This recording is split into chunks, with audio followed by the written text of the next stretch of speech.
Thưa quý vị, những ngày cuối tháng 2 năm 2020, Đảng bộ, chính quyền và nhân dân huyện Trảng Bàng vui mừng khi huyện Trảng Bàng chính thức trở thành thị xã.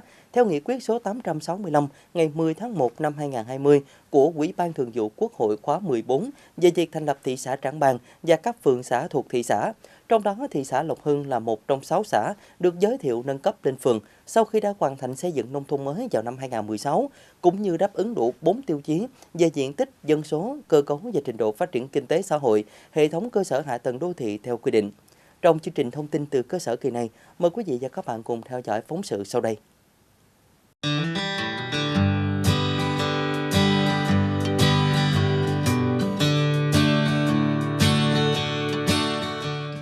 Trong nhiệm kỳ 2015-2020, Đảng bộ, chính quyền và nhân dân phường đã không ngừng phấn đấu linh hoạt và sáng tạo trong việc đưa các chủ trương, đường lối của Đảng, chính sách pháp luật của nhà nước vào cuộc sống. Đặc biệt là thực hiện nghiêm túc và có hiệu quả nghị quyết Đại hội Đảng bộ phường lần thứ 11, coi các mục tiêu nghị quyết là kim chỉ nam để xây dựng các chương trình hành động cụ thể và thiết thực. Ngay từ đầu nhiệm kỳ, Đảng ủy phường đã triển khai rộng khắp các chỉ tiêu nghị quyết đến toàn thể cán bộ, đảng viên, nhân dân trong toàn xã. Từ đó, khơi dậy và phát huy truyền thống đoàn kết, hăng hái thi đua lao động sản xuất trong nhân dân. Trong đó, tập trung triển khai thực hiện các giải pháp để phát triển kinh tế, như chuyển đổi cơ cấu cây trồng, vật nuôi, ứng dụng tiến bộ khoa học kỹ thuật vào sản xuất, xây dựng và nhân rộng các mô hình kinh tế tập trung nhằm đem lại năng suất, hiệu quả cao. Sản xuất nông nghiệp tiếp tục phát triển ứng dụng công nghệ vào trong sản xuất. Giá trị sản xuất cả nhiệm kỳ đạt 135 triệu mỗi hectare đất trồng trọt, tăng 45 triệu đồng so với nhiệm kỳ trước. Cơ cấu cây trồng có sự chuyển biến mạnh, bước đầu hình thành vùng chuyên canh rau an toàn, cây ăn trái. Hiện trên địa bàn phường có 4 tổ liên kết sản xuất rau an toàn theo chuẩn Việt Gáp. Chăn nuôi phát triển theo mô hình tập trung với 1 tổ hợp tác chăn nuôi bò sinh sản, 2 tổ hợp tác nông nghiệp dịch vụ thủy lợi. Các tổ hợp hoạt động khá ổn định, góp phần nâng cao thu nhập cho người nông dân. Hệ thống các công trình thủy lợi trên địa bàn cũng được đầu tư xây dựng với 61 tuyến kênh, trong đó có 52 tuyến đã được bê tông hóa với tổng chiều dài hơn 29 km, đáp ứng được nhu cầu tưới tiêu trong sản xuất nông nghiệp của người dân. Trong nhiệm kỳ qua, thì Đảng bộ tập trung vấn đề chuyển đổi cơ cấu cây trồng, vật nuôi, nhất là cái nông nghiệp. Coi như hàng năm đều xuống giống đạt và vượt chỉ tiêu. Trong đó thì tập trung cho cây bắp lai và lúa giống, rồi chăn nuôi bò vàng, nuôi thịt. Về cái công tác phát triển hạ tầng, nhất là xây dựng cái đường giao thông nông thôn, tập trung các tuyến đường trọng yếu, rồi thắp sáng đường quê. Cũng như là các cái chỉ tiêu trọng yếu của nghị quyết nhiệm kỳ 2015-2020 đưa ra là 10 cái chỉ tiêu trọng yếu mà Đảng bộ tập trung lãnh đạo chỉ đạo trong suốt nhiệm kỳ, là 10 chỉ tiêu đều đạt và vượt. Trong đó có 7 chỉ tiêu là đạt rất là cao so với là cái nghị quyết của nhiệm kỳ đã đưa ra. Các ngành nghề kinh doanh thương mại dịch vụ ngày càng mở rộng và đa dạng, với 216 hộ kinh doanh, tăng 46 hộ so với đầu nhiệm kỳ, và nhiều hộ kinh doanh nhỏ lẻ khác, góp phần quan trọng vào việc phát triển kinh tế ở địa phương. Công tác thu ngân sách trên địa bàn hàng năm đều đạt và vượt chỉ tiêu. Tổng thu ngân sách nhà nước giai đoạn 2015-2020 đạt trên 38,7 tỷ đồng, tốc độ tăng bình quân hàng năm đạt hơn 28%. Công tác xây dựng cơ bản, đặc biệt là xây dựng hệ thống giao thông đã được cấp trên quan tâm, hỗ trợ và sự ủng hộ đóng góp nhiệt tình của người dân. Trong nhiệm kỳ, toàn phường đã đầu tư xây dựng và đưa vào sử dụng 242 tuyến đường trục chính và nội đồng với tổng kinh phí hơn 71,8 tỷ đồng, thực hiện 18 công trình chiếu sáng trên các tuyến đường của các khu phố, tạo điều kiện thuận lợi trong việc đi lại của người dân và đảm bảo an ninh trật tự tại địa phương. 5 năm trở lại đây, riêng bản thân tôi nhận thấy Lộc Hưng thay đổi rõ rệt, từ đường xá, nhà cửa, trường học, trạm y tế được Đảng và nhà nước đầu tư xây mới khang trang hơn. Đời sống của bà con nhân dân được nâng lên một cách rõ rệt. Làm cái đường điện thắp sáng đường quê này 3 năm. Trong quá trình 3 năm thực hiện thì nó giảm được các cái tệ nạn như sau. Cái thứ nhất là giảm về tai nạn giao thông. Cái thứ hai là giảm về tệ nạn ăn cắp giật, mà trong đó nhất hạn là ăn cắp chó.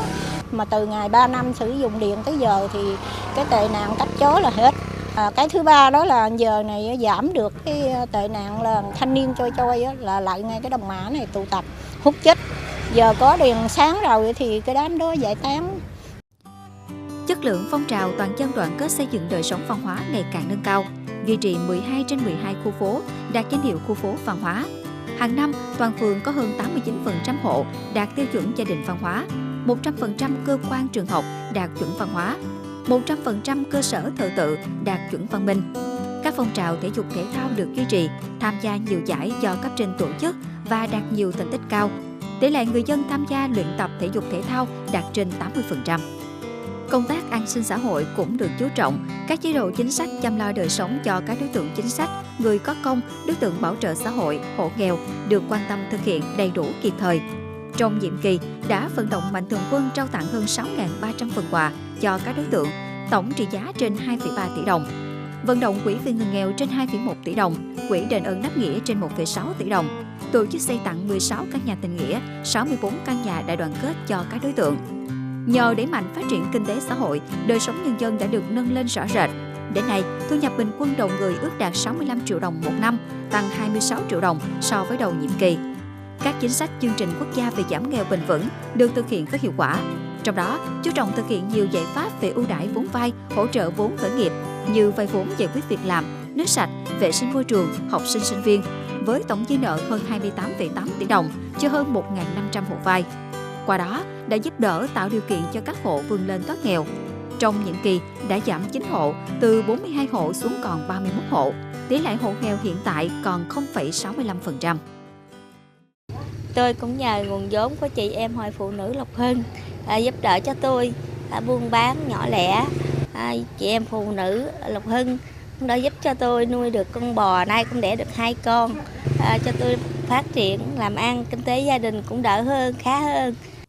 Ngoài những thành tựu đạt được trong phát triển kinh tế xã hội, Đảng bộ phường còn đoàn kết thống nhất trong nội bộ, tăng cường củng cố quốc phòng an ninh, xây dựng nền quốc phòng toàn dân ngày càng vững chắc, giữ vững ổn định an ninh chính trị, trật tự an toàn xã hội. Công tác xây dựng Đảng luôn được Đảng bộ phường chú trọng thực hiện trên cả 3 mặt về chính trị, tư tưởng và tổ chức. Đảng bộ phường đã thường xuyên quán triệt chỉ thị 05 của Bộ Chính trị về đẩy mạnh học tập và làm theo tư tưởng đạo đức phong cách Hồ Chí Minh, gắn với thực hiện nghị quyết Trung ương 4 khóa 12 về tăng cường xây dựng chỉnh đốn Đảng, ngăn chặn đẩy lùi sự suy thoái về tư tưởng chính trị, đạo đức lối sống, những biểu hiện tự diễn biến tự chuyển hóa trong nội bộ. Qua đó đã tạo sự chuyển biến mạnh mẽ trong cán bộ, đảng viên và nhân dân về vai trò trách nhiệm trong thực hiện nhiệm vụ phát triển kinh tế xã hội và xây dựng tổ chức Đảng trong sạch vững mạnh. Đầu nhiệm kỳ, Đảng bộ phường Lộc Hưng có 22 chi bộ trực thuộc, trong đó có 18 chi bộ có chi ủy với tổng số 336 đảng viên. Đến nay, còn 20 chi bộ với tổng số 401 đảng viên, tăng 65 đảng viên. Trong 5 năm, Đảng bộ đã kết nạp mới 47 đảng viên. Công tác đánh giá xếp loại tổ chức cơ sở đảng và đảng viên hàng năm, đảm bảo đúng tiến độ và đúng quy trình theo quy định của cấp trên. Tỷ lệ chi bộ hoàn thành tốt nhiệm vụ đạt hơn 83%, đảng viên hoàn thành tốt nhiệm vụ đạt hơn 88%. Công tác xây dựng Đảng thì chúng tôi tập trung về công tác giáo dục chính trị tư tưởng cho đảng viên am hiểu được các chủ trương, chính sách, pháp luật của Đảng và nhà nước. Nhìn chung thì các đồng chí cũng nắm được cái tinh thần trách nhiệm của đảng viên về cái công tác phát triển Đảng, rồi công tác xây dựng Đảng. Nói chung là trong 5 năm qua, trong cả một cái nhiệm kỳ thì cuối năm đánh giá cái Đảng bộ là hoàn thành tốt cái nhiệm vụ. Về phường Lộc Hưng hôm nay, ai cũng có thể dễ dàng nhìn thấy những ngôi nhà mới khang trang mọc lên san sát. Các tuyến đường giao thông được mở rộng, trải nhựa, trải đá thẳng tắp và các công trình hạ tầng như trụ sở làm việc của Đảng ủy, Hội đồng Nhân dân, Ủy ban Nhân dân phường, trung tâm văn hóa thể thao và học tập cộng đồng, trạm y tế, các trường học đua nhau khoác lên mình diện mạo mới, khang trang và sạch đẹp. Hình ảnh mới của Lộc Hưng cho thấy đời sống của người dân đã phát triển hơn trước rất nhiều. Thắng lợi trên tất cả các lĩnh vực trong nhiệm kỳ qua là bước hành trang vững chắc cho nhiệm kỳ mới 2020-2025. Với truyền thống đoàn kết thống nhất, trên dưới chung sức đồng lòng cùng với những kinh nghiệm đã có. Đảng bộ phường Lộc Hưng quyết tâm nỗ lực phấn đấu, giành nhiều thành tích trong quá trình thực hiện nhiệm vụ chính trị, lãnh đạo chỉ đạo phát triển kinh tế xã hội, đảm bảo an ninh quốc phòng trên địa bàn, không ngừng nâng cao đời sống vật chất tinh thần của nhân dân, đưa Lộc Hưng vững bước đi lên cùng với các địa phương trong thị xã, xây dựng quê hương Trảng Bàng ngày càng giàu đẹp.